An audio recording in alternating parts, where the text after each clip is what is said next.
अस्सलाम वालेकुम वरहमतुल्लाहि वबरकातुहू। क्लास 10th 3.1 एक्सरसाइज का लास्ट क्वेश्चन यानी कि क्वेश्चन नंबर 11 आज हम करने लगे हैं।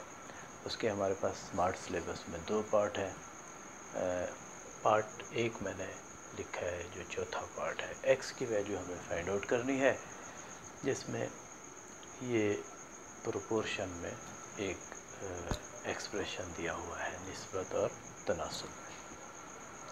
देखिए, सबसे पहले हम इनको बट्टे की शक्ल में यानी कि ओवर की शक्ल में लिख लेंगे। पहली रकम क्या है, P square plus P Q plus Q square. निस्बत एक्स है तो बट्टे एक्स आ जाएगा। तनासुब या प्रोपोर्शन जो है वो बराबर में तब्दील हो जाती है। अब दूसरी रकम क्या है हमारे पास, P cube minus Q cube over P minus Q बटे P minus Q whole square. बटे की शक्ल में हमने लिख लिया। उसके बाद हम लोग जानते हैं कि इस तरह की रकमों में जब दोनों तरफ बराबर के दोनों तरफ बटे में रकमें हों तो हम इनको हल करने के लिए क्रॉस मल्टीप्लिकेशन या ज़रबे चिले पाई जिसे हम कहते हैं उर्दू में, वो करते होते हैं। यानी कि ये इससे ज़रब खाएगी और ये जाके उससे ज़रब खा जाएगी, वही काम करते हैं। P square plus P Q plus Q square, इससे अब मल्टीप्लाई होगा ये पी माइनस क्यू सारे का मुरब्बा, ये बराबर हो जाएगा P cube minus Q cube over P minus Q, और ये मल्टीप्लाई होगा एक्स से।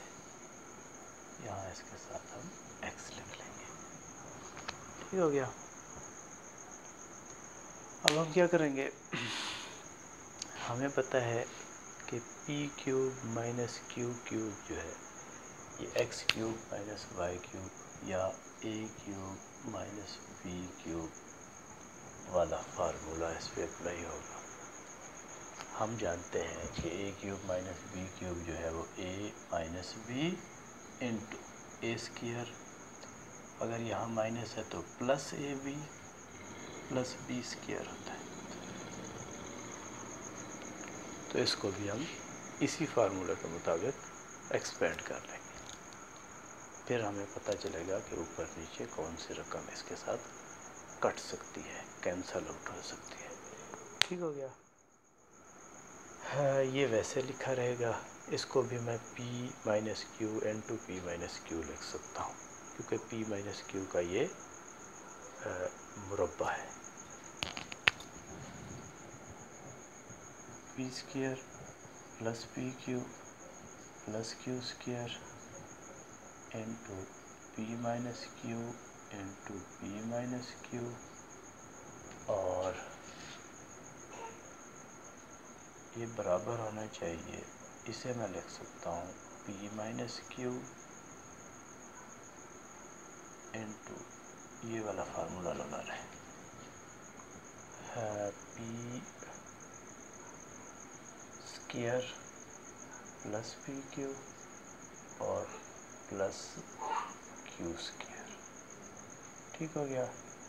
बट्टे में जो p माइनस क्यू था ये वाला, ये आ जाएगा इसके साथ, और इसके साथ हम क्या लिख लेंगे, x लिख लेंगे। ठीक हो गया। अब ये एक p माइनस क्यू इस p माइनस क्यू से कैंसल आउट हो सकता है।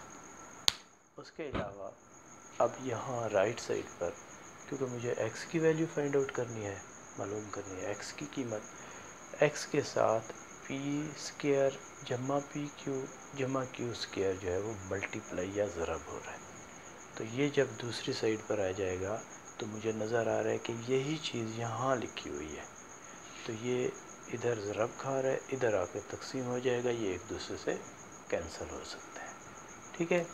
वैसे आप इसे यहाँ से भी कैंसिल कर सकते हैं, आपकी मर्ज़ी है। तो हम ऐसे ही करते हैं। लेफ़्ट साइड पर दो रकमें आपस में ज़रब खा रही थी बाएं तरफ, और दाएं तरफ भी दो रकमें आपस में ज़रब खा रही थी। उन दोनों में एक रकम यहाँ भी एक जैसी थी, तो हम एक दूसरे से वो कैंसल आउट कर सकते हैं। ठीक हो गया। अब यहाँ सिर्फ हमारे पास x बचा है, यहाँ p minus q into p minus Q बचा है। तो इसका मतलब ये हम लिख सकते हैं x is equal to p minus q into p minus q, यानी कि p minus Q whole square. दोबारा हम इसको कर लेंगे क्योंकि हमें नज़र आ गया है कि कोई और रकम इसके साथ कैंसिल आउट नहीं हो सकती, लिहाजा ये वैसे ही लिखा है तो बेहतर है, p minus Q whole square. ये हमारे x का आंसर आ गया, और यही चीज़ हमें मालूम करनी थी। उसके बाद हम इसकी दूसरी जुज़ कर लेते हैं। स्मार्ट सिलेबस में जो हमारे पास दूसरी जुज़ है वो इसकी 5वीं जुज़ है, वो भी हम कर लेते हैं।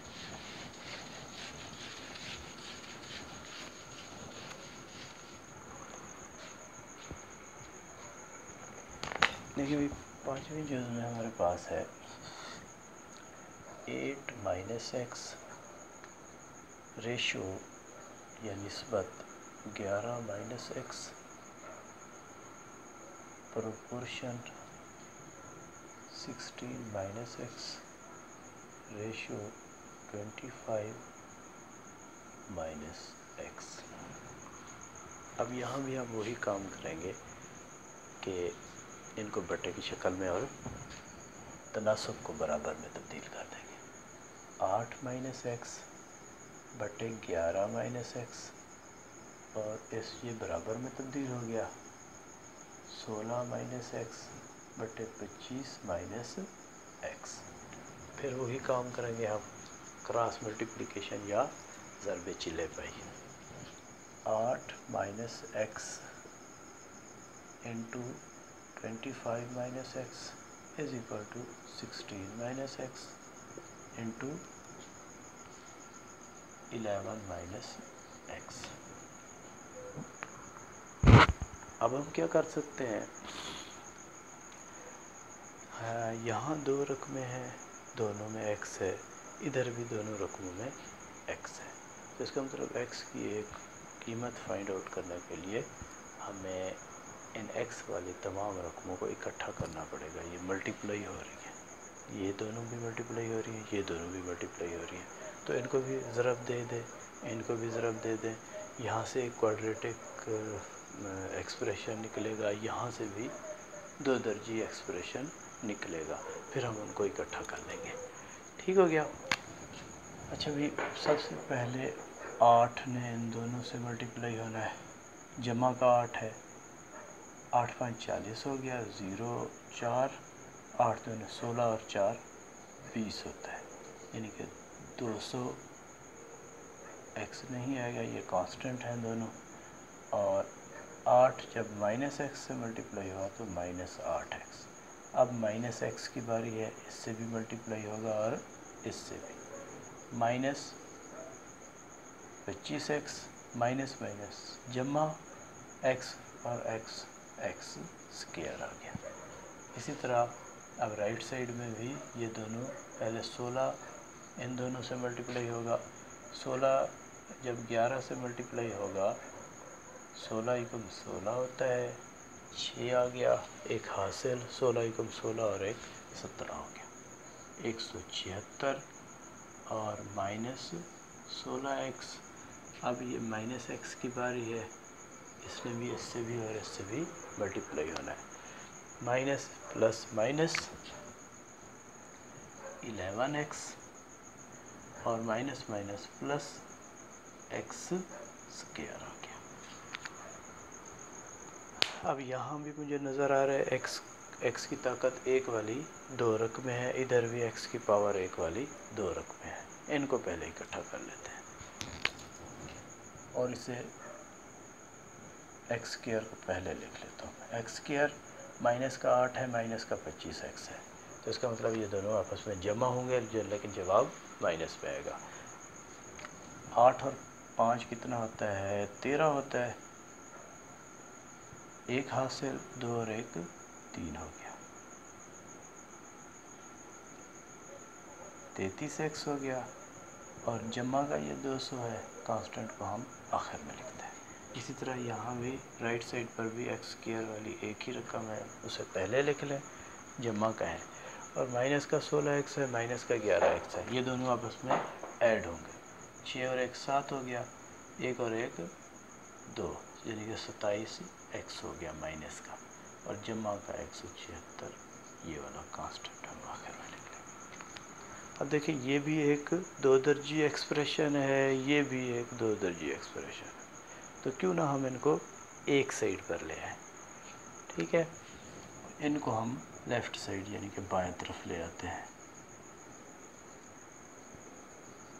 लेफ़्ट साइड वाली हमने पहले लिख ली है तमाम रकमें।